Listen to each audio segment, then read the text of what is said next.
Welcome to Who Are You, a CSI podcast. I am Raven, and I've seen CSI through and through around 3 to 4 times. And I'm Nick, and this is my first time experiencing these episodes. And today we are reviewing Season 3, Episode 18, Precious Metal. Original air date is April 3rd, 2003. Director is Duran Sarafian.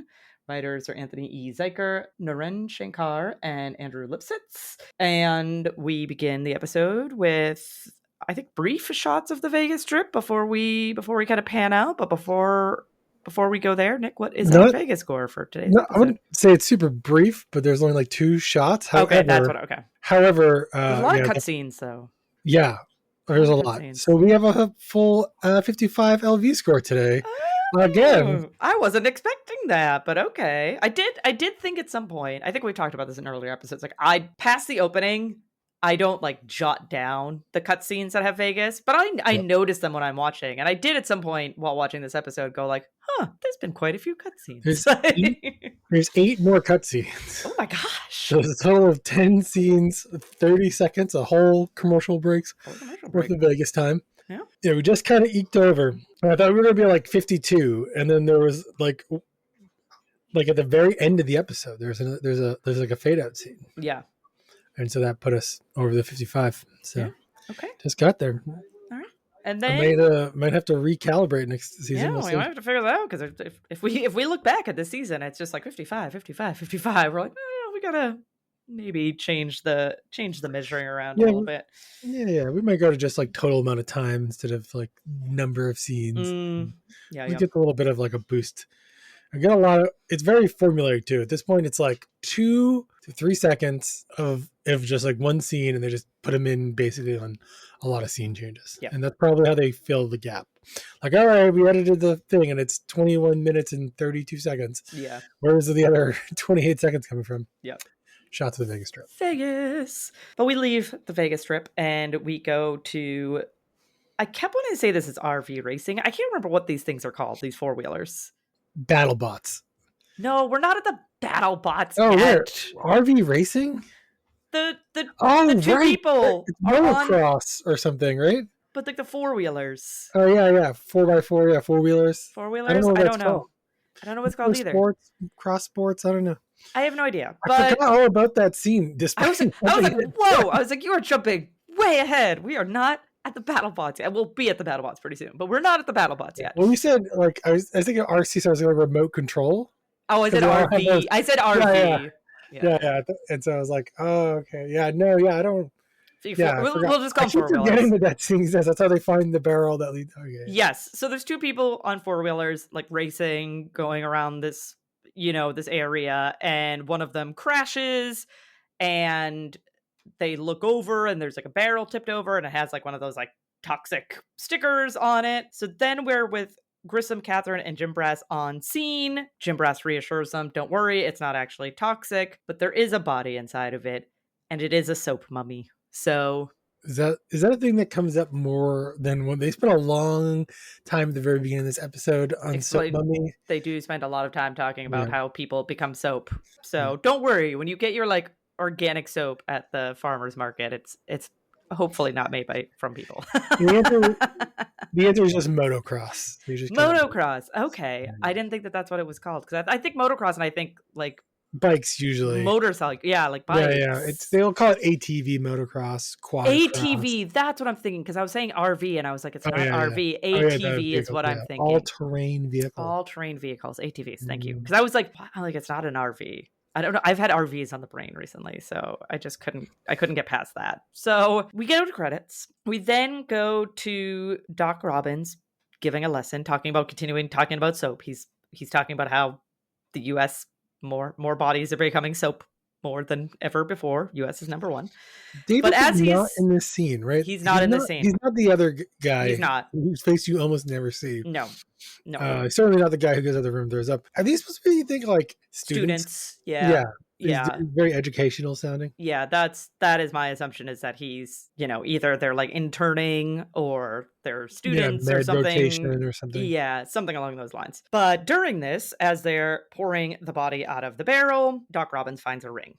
We'll come back to the ring, listeners. By the way, this is in my attempt to find another nugget of information. I discovered that apparently the ring changes in the middle of the episode. Oh, does Yeah, it? the lettering on the ring changes and the directionality, and it's CSI. like what a weird thing to make multiple props. Right, that is a weird thing to make multiple props of. Do they just like not want to touch it after it was in the goo? You should have done the goo They last lost then. it. They Oh, they lost it lost and did a it. reshoot, and Yeah. no one could remember What the ring what looked it's supposed to look like. like. Yeah. Maybe. Maybe the goo was an add-on scene. Maybe they got to like 20 minutes in 8 seconds. They were like, we can't put 4 minutes of Vegas shots in Yeah, here. we can't. This is gonna be too Okay, we're much. gonna give, and Dr. Robbins didn't have a whole, didn't Yeah. have very much, so we're gonna reshoot that scene. We'll put 2 random extras in. We'll pretend they're med students, and we'll turn a 30-second scene with Grissom into like a 2-minute scene with Maybe that's it. med students. I can see it happening. We then go to our first of many walk and talks. This was another walk and talk heavy episode. So we go to our first of many walk and talks with Grissom and Warwick, and we learn that David lost a body. So we never see David in this episode, but David is referenced in this episode. He lost a body. Body has been recovered, though. Like it is 11 days. No, that was the length for the body in the barrel, right? Oh no! The 11 days was the lost body was 11 days. Yeah. So the lost body is the barrel was 6 weeks. Yes. Yeah. Yes. At least, it was like at least 5 to 6 weeks, and then I think they ended up figuring out it was 5 weeks. I mean, 6 weeks. I definitely get these like storylines crossed multiple times while watching it the first time. Fair. I couldn't remember who was on which crime scene. Well, Grissom started out in the barrel one and then switched, which I feel adds some confusion as to who is running what. But we learn that the missing now found again body belongs to Keith Mercer, and the cause of death is blunt force trauma to the head. Before we follow that up, though, we return to Doc Robbins, this time with Catherine, and we learn that the wound to the barrel's victim head was like similar to the action of someone chopping wood. Yeah. He's like talking to her about chopping wood, and then he says it's similar to that. I have a pet peeve of this, that they never really close the loop on this head wound. No, like they don't. You can kind of figure it out in your head when you get there. Yeah. But they never really close the loop on that. But it's also important to note they've de-soaped this body. It's really just a skeleton. It's just a skeleton. Yep. Yeah. So we also learn in this scene that they're going to pull DNA from the victim's bone marrow in an attempt to ID, because they can't do fingerprints because the body was too decomposed, and then they couldn't do dental because his mouth had been his face had been smashed in, and so they couldn't. Is that why? Okay.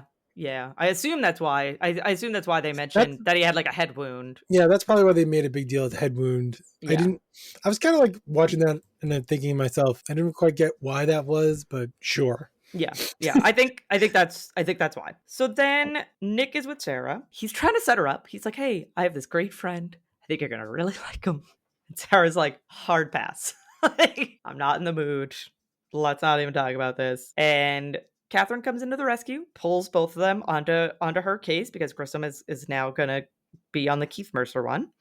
I feel like that's like low key a really toxic behavior to do to your friends, is be like, I have somebody you should date, and they say no, and you're like, no, really.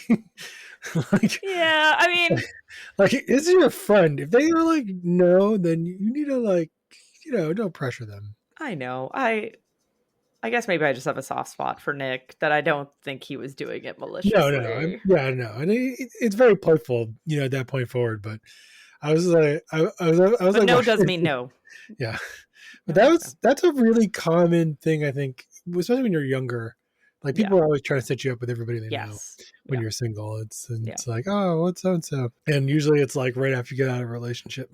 Yeah, and you're like, can you just give me some time? Which is true for Sarah. She just got our relationship. Yep. I mean, it's hard to know how much time has passed in this show, but it was just the last episode. 2 weeks or 2 weeks ago, maybe. Yeah, I think it was the last episode. Yeah, it might have been. I mean, we skipped a week because you were on the cruise. So I'm on vacation. I'm still on vacation, but I don't blame you. I would be I wish I could be in vacation mode, but I am not. So after Catherine pulls them onto the case, we have Sarah searching fraternities, trying to find like a match to the pattern on the ring, because they're thinking that it is a fraternity ring at this point. Did you like the fact that they chose not to have Nick, the frat guy, investigating the fraternities? Yeah, no. I think that's important because, spoiler, it's not a fraternity. A college fraternity. It is not a college fraternity. We'll find that out in a bit. But before we do, we have Nick not examining the ring. Instead, he's examining the barrel. He like cuts a piece, he sands it, and he like pours, a substance over it and reveals a serial number. So he does. That was like I think they were magnetically attracting. I think like so. Iron particles. Yeah, it was something like that. And I didn't really get this. They didn't explain the science of how that works, which is too bad because I was super interested. You were like, I want to know. Tell me the science. Yeah, it could have something to do with the way the plates are made. Like I just don't know about it. But yeah, there was like a big magnet and like little iron filings. He was shooting out of his little. I don't know what you call that thing. I don't know either. It's like a little. I did not poofer. research it. Little poofer. It's scientific poofer. The scientific term is the poofer. We're then with Catherine and Sarah. They got a hit on the DNA. The victim is Chris Cutler. And this is where we learn that it is not a fraternity. It's a mechanical engineering society. I don't know if it's now or later. They make a comment about like, oh, you never went to college. And it's like. Later. Yeah, it's like that wasn't in his report or whatever. I was like, yeah, it wasn't in his file. Because he didn't go. Yeah, because he didn't go. Like, you don't say like, did not go to college. Yeah, I did not go to college. Went to such and such a college. So it was there by absence of it not being there. Yep, agreed. We're then with Catherine, Nick, and Jim Brass at a warehouse, and they're noting that it's very lively. Like there's a lot of cars. There sounds like there's like a lot of people. Like what is going on? And they go inside, and this is where we see the bot fighting. We see the robot battles, rally, the bot I don't fighting. know what they call it. I don't know what they call it either. Not BattleBots, which is probably a trademark. I think it's a trademark. I'm fairly certain that BattleBots is a trademark. But if you are alive and watching cable television circa this time, you definitely remember. It's still a thing. An ex of mine would bring his son all the time to like a local event. So they're definitely still doing it. It just doesn't have quite the popularity or mainstream popularity it did in this time frame. Yeah. So after we see some battling, there's like a woman announcing it. We are then with Jim Brass and Catherine with the announcer, who we learn is named Ginger. We also learn she doesn't take a cut. Like she allows betting, but she doesn't take a cut, so it's not like official gambling. Correct. Yeah. So she's not controlling the gambling, so she doesn't need a gambling license. Basically, everyone there is making illegal bets, and she's just like, not my problem. Yep. Yeah. So Jim Brass holds up a picture of Chris Cutler. Oh, sorry. I was gonna say Ginger gives me throughout this episode real like tank girl vibes. That's fair. That's fair. I was just like trying to place it. I think that there was a point where I was like, do I know who this actress is? And I was like, no, you're just reminding me of like maybe like a typecast or something from that time period, but very sort of like sassy, but hair, makeup, nails, which I think certainly play in this episode. Yes, they do. But I thought Ginger. I had Ginger nailed. I didn't really write down a prediction, but I was like, this is going to be the murderer, right? I mean, that's... in spoiler, I was very wrong, and I didn't even think I was wrong until the episode was basically all the way over. And then you were like, wait a second. I just kept waiting for that last twist that never came. Nope, didn't happen. So Jim Brass holds up a picture of Chris Cutler. She IDs him, and she's telling them that the last time she saw him was 6 weeks ago in another bot battle where he had a great night. The Royal Rumble of the bot battling, and he had a great night. His bot dismantled two or three other bots. So I think she did 6. Oh really? I thought she said 2 or 3. That's why maybe that's how many were fighting. I don't know. And that's why I thought it was like a Royal Rumble, because I was like, wait, he destroyed 6 other bots? Like that's so many. You're like, that is intense. So we're then with Grissom and Vega, with who we learned to be Keith Murther's wife, and this is my first spot. The guest star. So this is Sarah Lancaster. She plays... Oh, she's just Mrs. Mercer. I was trying to find her first name. I knew her last name was Mercer, but I guess she doesn't have a first name. Yeah. She's Mrs. Mercer. So she plays Mrs. Mercer in this episode, and I know her primarily, or probably the only thing I really... She's been in a few other things, but the thing that I 100% know her from is Chuck. She was Ellie Bartowski, Chuck's older sister. Who plays Chuck? Is that a person who's famous for other stuff too? Yes. Why can I not remember who Chuck is? Is he Shazam? Yes, Zachary Levi. Yeah, Levy? Yeah. I think it's Levy. I think it's Levi. I think you're right the first time. Or maybe you're not. I think it's Levy. I don't know. It's Levi, but I think it's Levy. I think it's... Probably. I think it's... You're probably. So that's my first spot together. So they're with Mrs. Mercer, and she's saying that her husband does, like, backpacking or, like, camping, and so he, she was out of town with like girlfriends. He was supposed to be out doing his wilderness thing. Very famous hike. I forget which park it is, but it's called the Shield. It's like a very famous rock climbing wall.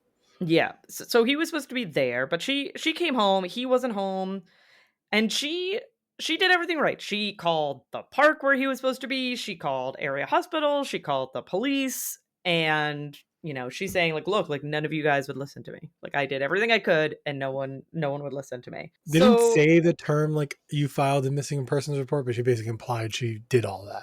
Yeah, I mean, she called the police. She did what she could. So then Grissom and Warwick are at the Mercer's house, and Grissom realizes that it looks like someone tried to clean up. So they spray some luminol. It's positive for blood. They find some bloody footprints. Grissom opens a case. It's empty. We'll come back to this case. Warwick sprays. As he's kind of spraying, he's like following the bloody trail that luminol is illuminating. Yeah, I don't. But it brings him broad daylight luminol. I was like, did that work that way? I don't think so. But it brings him to a bloody statue. So before we follow up on bloody statue, we are with Sarah and Nick. They're with a bunch of bots that they collected, and they realize that they have to dismantle the bots to try to get an answer. I don't know if all the bots in the fight or all the bots of the people who got destroyed. Like, because I don't know. I feel like with how many bots, I feel like it's like anybody that was in that fight with him. Yeah, probably. They gave the bots over. They're supposing that somebody was upset that they had lost, and their bots are basically weapons, and those could match the industrial cleaving that happened to the ankle of the body, and so they're going to test them all for blood and stuff. Yeah. So they both find blood on or within the bots. So then Nick goes to work on the tool marks. We have, I don't know why, I find like the weirdest things give me the like heebie-jeebies with this show, and the bot cutting the pig leg really bothered me. I was like, of all things, like, why is this really bothering me? There's also, this is maybe one of the scientific no-nos that I had for this whole episode. Oh, okay. Is that, like, if you're standing on the ground, right? Yeah. You're exerting the downforce of your entire body. Yeah. On his leg versus like a dangling leg. Yeah. Just getting knocked to the side with every spinning blade, right? Yeah. There's no way those tool marks are gonna look anyway. Like, there should have been a weight, like, to keep that taut, like you would with your legs. Again, that's really a nitpicky thing, and I was just, there wasn't a lot. Those really add up if there's a lot of them, but there weren't a lot of them. But yeah, but it did, like, as a result, it wasn't really cutting through, so it was really this prolonged, like, it just slowly trying to cut away his pig leg. Yeah, it just bothered. It looked weird. It just bothered me. They could have just jumped to the matchy part. Yeah, so Nick makes a mold. They cut the pig's leg. Nick makes a mold, and then he tries to do a matchy, but the matchy is not a matchy. The matchy don't match up. So mismatchy. Yeah, Greg Sanders enters. This is where Nick confirms that he could not get a mark or a match for the tool marks, and we learn that it's the victim's blood on 3 different bots. So they're like, what the heck? How do 3 different bots have our victim's blood? At 2 Brute, it's a conspiracy murder. Conspiracy. With Jim Brass and Nick with a man who we soon learn was friends with Chris, but he also sells parts for bots. because they were like, oh, maybe the killer bot was like disassembled and sold as parts, and that's why all these different parts have blood on them. And despite this guy being like buddy with Chris, didn't report him missing. Like, didn't hear from him for weeks. Teammates, right? Yeah. Chris like drove the bot, and Brian designed it, essentially. And we learn in this conversation that he rents a space for his hobbies. So we go to said space, and there is a lot of people rent it. A lot of people do. And there's one particular guy who is there working, and this is and I assume Nick's. Correct. So my second spot the guest star, Nick's first spot the guest star. Yes. Garrett Dillahunt is the actor's name. Yeah. I don't know what the character's name, because they don't say it at that point. Luke. At the very end, we learn his name is Luke. I have 2 old sort of sci-fi shows that I know him from. Okay. The first is a show called The 4400, which has come up a few times. I was going to say, you've definitely mentioned that before. And that's before. But the other one is he plays a Terminator on the Terminator Sarah Connor Chronicles show. I think might be a 1-season show. I feel like it was only like 1 or 2 seasons. Yeah, but it's like he's got that real like stoic face, and as soon as I saw it, I was like, oh, that guy's a Terminator. Yeah, you're like, he's totally a Terminator. I knew he was from the Terminator. I didn't even know which Terminator he was from, but I knew he was from the Terminator show. So the most recent, I actually just saw him in something recently, which is why when I saw him in this, I was like, I just saw him. So in my recent horror movie kick, I watched Army of the Dead, and he plays Martin in that 2021 horror movie. So he's like one of the main characters in that horror movie. So I was like, wait, I just saw him. He's a bunch of movies and a bunch of TV shows, and he has like multiple like 10 episodes here, 15 episodes here, 30 episodes here. Yeah, I mean, he was in 88 episodes of Raising Hope. So if you liked Raising Hope, then you probably know who he is. I think, was he in Fear the Walking Dead as well? I think so. He was in one of the That's a relatively newer Walking Dead spin-off show, or? Yes, he was in 41 episodes of Fear the Walking Dead. So he's clearly a major character in that show, but I've never watched it. Yeah, I haven't watched it either, so I would. That's maybe like, if you're, watching TV more recently, you probably have a decent chance of having seen that. Yeah. So that's Nick's spot the guest star. That's my second spot the guest star. So we then have Nick and Catherine on scene. Nick finds Brian's bot, which is missing parts. So that looks suspicious. I forget what it's called. I can't remember what it's called either. That's why I said. That's why I put Brian's bot, because I was like, I don't. Yeah. And then Catherine finds what's left of Hammer of God, which is our spot the guest stars. Yes. Which ironically I could have told you the name of that one. Yeah, Hammer. Because the other one's like Whirly Slasher or something. Yeah. Metal Spinner. It's got, very sort of esoteric name. Yeah. They continue searching. Nick finds a rust stain that is approximately the diameter of a drum. Catherine finds a fake nail, and Nick finds blood spatter. So this is looking like it's probably the crime scene. Like, all things considered, probably it. Yeah, you get the nail. We've already seen it matches Ginger's nails. They showed that. Yeah. I read the comment Catherine makes about look available or be unattainable. Yeah. Look available. Act interested. Yeah. Be unattainable. Something along those lines. But then like Nick's blood splatters are like, they're just hanging out on like dust on the air vent. Yep. There's like a lot. They like shine a light through. You can see there's like a lot of blood spatter. There's a lot of blood spatter there. Like someone did not even try to clean this crime scene very well. Nope. Just left that. We go to Catherine with Ginger, and we learn that Ginger owns a machine shop, and she's not hiding it. She's like, hey, if you had asked me, I would have told you that. Like, there's no, I'm not. She's so sus. They do this on purpose, I know, but she's just like, what? You asked about the last time I saw him, not the day before the last time I saw him. Yeah. So we learned that they did a skin scraping from the nail that they found, and the skin scraping matched Chris.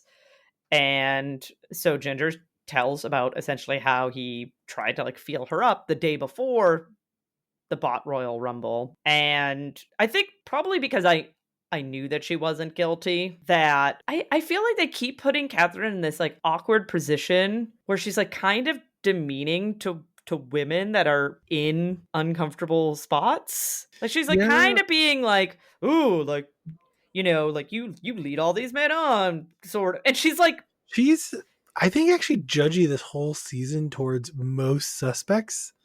And I yeah, think it's like they started to write her character, and maybe because the writers are not, maybe not particularly great when it comes to writing the female to female interactions, it's extra cringe. yeah, maybe that's what You it know? is. Because I just don't like it. I But yeah, don't. There's something I've about clocked, it that I just don't enjoy. I've clocked a number of episodes where I was like, and it's not always just Catherine, but she's often in the scenes where they're just like really, as soon as they think someone's a suspect, they're just putting the worst comments about them into the Yes, atmosphere, even yes, if when they're not in the room yeah. sometimes.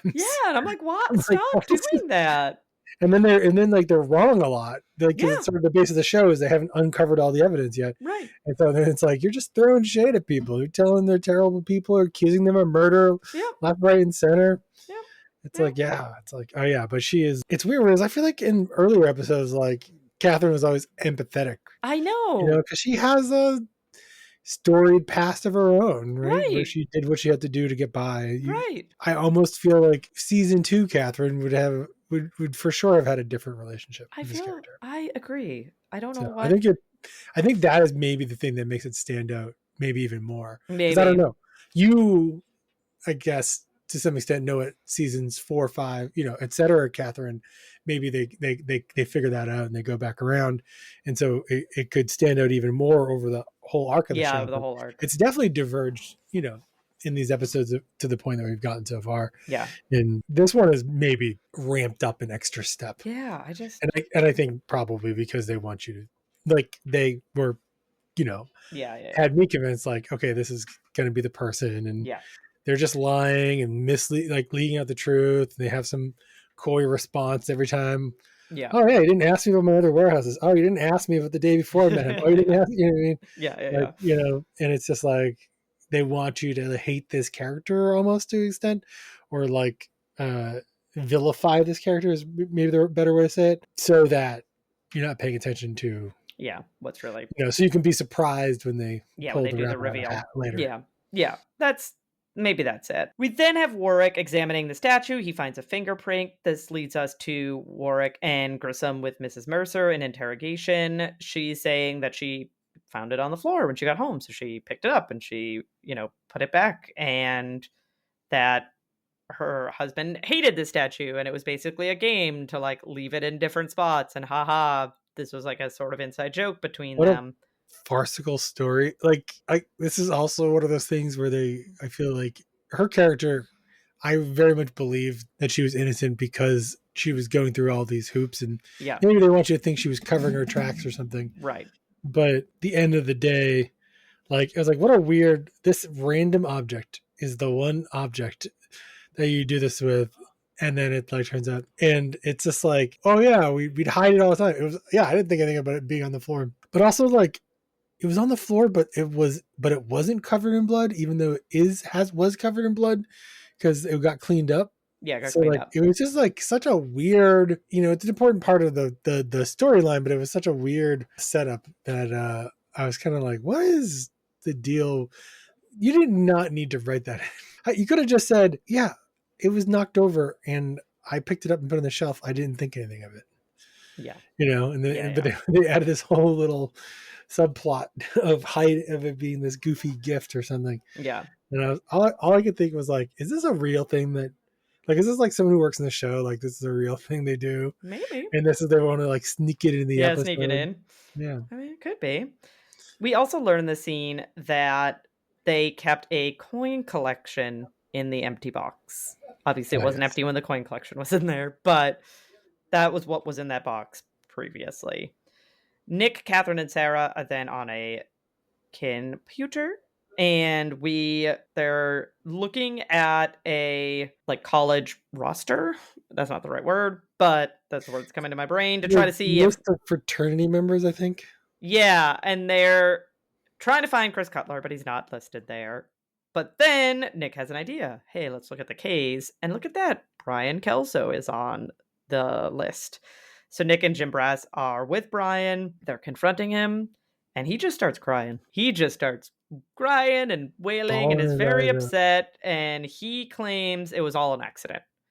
That the bot, he couldn't control the bot, and it killed Chris, and then he had to hide the body because he was thinking about like his wife and his daughter, and even though it was an accident, it was his fault. Like he was the one, driving the bot. So you would think this is the end of the storyline, but it's not. Well, yeah, it's not, my friends. Point, I was like, there's way too much storyline. There's too much time left in this episode. Yeah. And I was like, oh, there's gonna be someone else there. I was like, oh, here we go. Ginger's gonna be in on this. Like, it's like, why is he not giving up if there was somebody else there, right? Because you can tell he's really guilt ridden, and also like, I don't know. In a lot of ways, they make you feel like his character's not really that competent. Yeah, sort of. You know what I mean? Yeah. Like you're supposed to be thinking like he's kind of a pushover, and he's emotionally like freaking out, and yes, he's having a hard time with this. He's not like a premeditated murderer.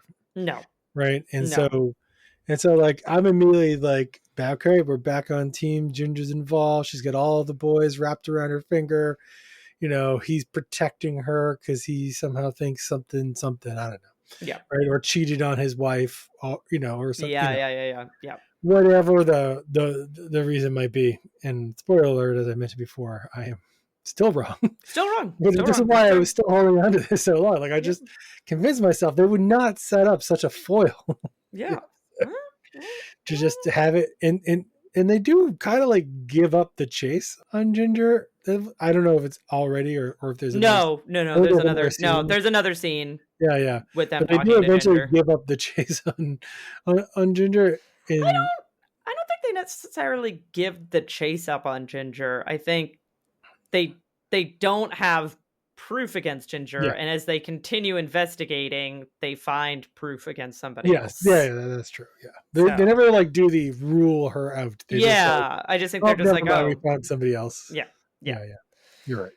But before we follow up on that storyline, we have another walk and talk with Warwick and Vega, and we learn that the victim Keith's card was flagged and ATM ate it. So then Warwick takes the card, he fumes a print from it. That print matches to Willie Reddington. Vega and Grissom are with Willie, and he's trying to say at first in the whole episode. He's great. He's trying to say that Keith gave him his card, told him to have a good time. And they're like, okay, like, when did Keith say this to you? He's like, oh, like yesterday. And they were like, Keith's been dead for 11 days. Like, he did not tell you yesterday that you could use this card. Willie knows that he got the card more than 11 days ago. And probably bought, the suit earlier than that. He's wearing earlier than that. Obviously he just did the ATM thing, but it's kind of funny that it's like Willie, he's just selling it. Yeah, and then he admits that he he found Keith's body, and so he took his wallet, like took his credit cards and bought himself a suit and all this good stuff. So Warwick is then investigating Willie's like original gear, because he basically went to the store, bought a suit, and just like left his stuff in the alley. Yeah. Which, I mean, so not surprising. No. So what else are you gonna do with it? Yeah, Grissom enters. We learn that there's no blood on the clothing. We also learned that Willie's shoe tread does not match the shoe prints that they pulled from the scene. And they're also like, well, he didn't have a car. So they're also like, how would he have transported his body? But then additionally, if Willie went into the house and robbed them, like, why didn't he take more stuff? Like, why would he just take a coin collection and not take anything else that's in jewelry in the bedroom? Right. So Grissom's like, all right, I'm pretty sure that the killer like knew what they were targeting, like what they wanted to take from the house. And so this is where they basically rule Willie out as a suspect. I mean, he'll probably still get charged with like theft and like looting a corpse or something. I don't know. I don't know what the take his suit away, right? Because technically that all gets to be returned. Money's gonna get back to Keith's wife. Yeah. And all that, but Willie, I don't know. I don't want to cast like too easy of a judgment, but a warm bed, although it's Vegas, and a couple of square meals a day, I don't blame him. He might not complain. No. They're probably not really going to throw the book at Willie. No, I don't think I hope they don't. We're then with Nick with Sarah, and they're having a walk and talk. They're talking about, I don't know if it's a walk and talk because they're like walking into a room as they're having this conversation, but essentially they're like, okay, like the bot doesn't have a mind of its own, right? Like somebody has to be controlling the bot. The bot is not like a creature of its own making. So now they're like, so they reassemble the bot, like the bot that they think was the murder weapon. So they reassemble the bot, and as they're trying to control the bot, it's not responding to the remote. I will say, if you've ever assembled something complex, done anything with computers, electronics, the number of things that could have gone wrong lead to this exact scenario is astronomical. So many. I will say there is a cut. So we don't know what they do between this moment and like the next scene. Yeah. So presumably they spend the appropriate amount of time to figure it out. And I just had to let that go. Yeah, to let it go. You're like, can't hold it. I'm going to get angry if I think about it too much. I was like, that was a written code, hit run, nothing works, or try to build something, turn it on. There's no power. It's like, what did I, Yeah. One little thing is wrong. Yeah, it does not take much. So let's hope that they spent the appropriate amount of time troubleshooting to come to the decision that they talk about in the next scene, where Catherine, Nick, and Sarah are talking about transponders and receivers, and that the numbers don't match. So the transponder and the receiver are supposed to have the same number so that other people can't control other people's bots. Yeah. And the number in the remote that goes with the bot doesn't match the number that's in the bot itself. So like your garage door opener, if you have a garage door. Right? Yeah. You don't want like anybody being able to open it. The entire street's garages. Right. So there's like a random set of frequencies, and so their transponder things are paired up so that you're only controlling your device. Yeah. So then we have a Nick and Catherine walk and talk, and essentially they're like, they know that somebody else was controlling the bot. They don't think that Brian knew that somebody else was controlling the bot. And then we have a Grissom and Greg Sanders walk and talk, where we learn that the yellow spot on the victim's belt are sulfur, and that sometimes bad coin dealers will use sulfur to polish up their coins. And then we actually have like a nice little exchange of like habits and interests, where Grissom evidently listens to Greg Sanders and knows like all of his interests that he has mentioned in previous episodes, and doesn't like belittle him or anything. Shut him down for it. No, it's great. I was like, Grissom, this was a really good moment for you. Like, good boss moment, Grissom. And then it's like, and I raised cockroaches, so it's cool, man. Which they didn't. That's a callback to an earlier. It is a callback to an earlier episode. So that's the only other note I have for the whole episode. So I feel, well, we don't have too much left of an episode, but I thought it was a good Grissom Greg Sanders moment here. Now we have the final scene with Ginger. Catherine and Nick are with Ginger. Yep. And this is where I think this is very fair. She's like, look, like, you guys keep accusing me of stuff. I'm all set. Like, I go home to this. This ends up being her boyfriend, husband, partner. They don't really like lawyer, but it's also her lawyer. And so she's just like, look, you want to talk to me any further? You call him, like, and that's it. So I mentioned this to Raven before we started recording, but this picture of the boyfriend is like, oh yeah, I tried so hard to figure out who it is. I swear I recognize this person's face. So if you're out there and you're listening to this podcast and you know who what this I'm is talking about, please let me know. Please let me know. I am going to probably either completely forget about this, or I will be Googling this 4 or 5 more times. Probably after the episode goes live, I'm like, oh yeah, I gotta still figure out. So I gotta figure this out. I could not find any reference to it. So it's probably no one. It's probably random, like stock photo. Yeah. But it just, and again, there's a certain level of typecasting that happens, and it's one picture of one person, not even a moving, scene. So It's like could be 1,000 people at that time, trying to get acting jobs who look more or less like this. Yeah. But if you know who that person is, let Nick know. It'll make him feel better. Because he spent some time hoping to have like a fun nugget of information for this app, and Google failed me. Google failed him. So then Vega is with Grissom, and out of the victim's phone records, 2 calls stand out. 2 calls made to Jones Collectibles. So then we have Greg Sanders entering a pawn shop, and he tells the pawn shop owner that he heard that he dealt in coins. And very rare, not in the lab Greg Sanders. Yes, this is a Greg Sanders out in the wild. So he offers to make a trade, and Greg Sanders is looking for a 1916 D-dime, which pawn shop guy is able to provide. But before we follow that thread, we're with Nick and Catherine back in the machine shop. There was like another.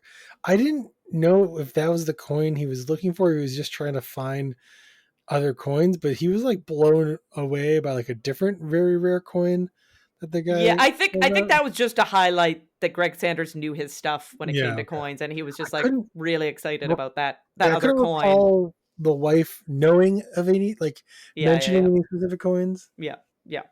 So yeah, I think that was more so just to highlight that Greg Sanders was the right person to go undercover in this exchange, because he does legitimately like coins, and so he was able to like keep the ruse up. They don't say it, but presumably he's doing this with Grissom's support. Yes, he's not lone wolfing it. No, I'm saying undercover as in like this is a approved operation that he's doing. I think that's a big deal, because he's been like all season, I want to be in the field. I want to be in the field. So, and so the fact that Grissom trusts him is a big step. Yeah, and we'll come back around to that. Nick and Catherine are back at the machine shop. Catherine spots a door at the top of the stairs and thinks that would be a great spot to control a robot that was murdering somebody. And Nick is investigating Luke's area, and he pulls out his transmitter modules. And look at that. The one that's missing is number 84. And the other one too, like there were two missing. It was the two swappy swaps. Whatever, it was the two swappy swaps. We then have Grissom, Greg Sanders, and Vega at Jones Collectibles, and he's saying that, he has a record of the transaction, like everything's above board here, everything's fine with how he got these coins. He agrees to his car being searched, so they go out to his car, but probably shouldn't have agreed to that without a warrant, because they find sulfur and blood inside of his car, so probably not your best move, man. If you find yourself putting a dead body in your car and transporting it, make them get a warrant. Give yourself a little bit more time. Go to the car wash. Yeah. Give yourself a vacuum. Yeah. Just do what you got to do. But he didn't. We're then with Nick and Catherine with Luke. This is, I think, when we actually find out his name is Luke. I think they don't name him until this point. They're with him in interrogation, and we learned that he got destroyed by Chris Cutler at the bot Royal Rumber, and he couldn't kill the bot. His bot couldn't kill the bot, so he decided to kill Chris. But he manipulated Brian to get rid of the body, in convincing Brian that he had killed him. And then there's and I think this is well acted, but so weird conversation between Luke and Catherine in a not debate, but a discourse about the importance of creation versus giving birth to something. I know what it must have been like for you. Having created something only to lose it. Let me guess. You have a kid? Yes, I have a daughter. And you think just because you squeeze the baby out from between your legs, you know how I feel. That's biology. Any animal can do that. Uh-huh. But I took a thought from my head, and I made it real. It's perfect. Like, you just plopped a kid out from between your legs. I manifested this vision. This was in my head, and I made it reality. There are several times. I think there's a whole thing with Ginger earlier, where and there's a maybe with one of the other characters. They're just talking about like this thing that I made, like how or like men. Yeah, need to make like men in general, like. When they make a thing against the thing another man made, like this sort of proxy machismo moments or something. And I was like, they really drove this home several times. We don't buy into traditional gender roles and nonsense here, my friends. But I'm really glad they drug it out here at the end, so that wasn't for nothing. Yeah, and that it also that it also was made to look ridiculous. Like, it was also made to look like, what? Yes. It wasn't giving a serious tone. It was supposed to make you go, what? There's something wrong with this dude. Yeah, like, what is wrong with this guy? He's over the line. But Catherine gets the last zinger, and she's like, well, I guess the only flaw then was you. Yeah, like, if the bot was perfect, then like the flaw was you. You were the flaw. That might be a episode title. Yeah, I was like, ooh, I was like, Catherine, that was a good one. So that wraps up that storyline, and we get the end of the next storyline where we have Grissom with Greg Sanders, and we learn that the blood in the pawn shop owner's car was the victim's blood. So we get a reenactment about how he thought the couple was going to be away that weekend, so he broke into the house, but then Keith was there, so he murdered Keith. And then the second watch through to realize, because like the husband was always going hiking alone. Yes. But his wife was going to her sister's. Yeah. Because he tells them on the phone, oh, we're going to be away this weekend. Because the guy's like, oh, I can come this weekend and take a look at it. And Keith Mercer is like, oh, this weekend isn't good. We're going to be away. Yeah, because like earlier, because the wife does say something like, oh, he always goes off and does these trips like by himself. It's like I'm really confused. Like, where was she doing all this? And then she I was watched on a girls' trip time, and I was like, oh yeah, they tell you that. I just like immediately forgot because it wasn't a pertinent detail. Yeah. No, that's totally fair. I was like, all right, they covered all their bases here. They did. And we have another good, in my opinion, Grissom being a good boss. He notices that Greg Sanders like isn't feeling great. He's like, hey, we solved the case. Like you're kind of down in the dumps. And so Greg Sanders admits that, every time he runs TNA, his world gets a little bit smaller, but out there it felt larger. And Grissom, I will tell you, when I first heard that line, I thought what he meant is he's locking up all his friends because they're all criminals, like skeezy. The coin shop guy, right? He's like, these are my people. And every time I run DNA, I'm locking up all the people, so my world gets smaller. I was like, and then I was like, oh no, that's not what he meant. That's not what he meant. Thankfully, Grissom knew what he meant and says, out there means a pay cut. Right? Like if you want to be a CSI, like out in the field, you're going to make less money than you do here in the lab. And Greg Sanders, not about the money. And Grissom thinks that that's good to know. And that's how we end today's episode. Your boss. Do not ever tell your boss that you're not about the money. You deserve that money. Get paid, my friends. Because I'll tell you what, money is what motivates the people your boss reports to. This is very true. My company's owned by a private equity firm. Let me tell you what motivates them. Unless you're one of like the small number of people who actually get to work for like a quaint family business. Yeah.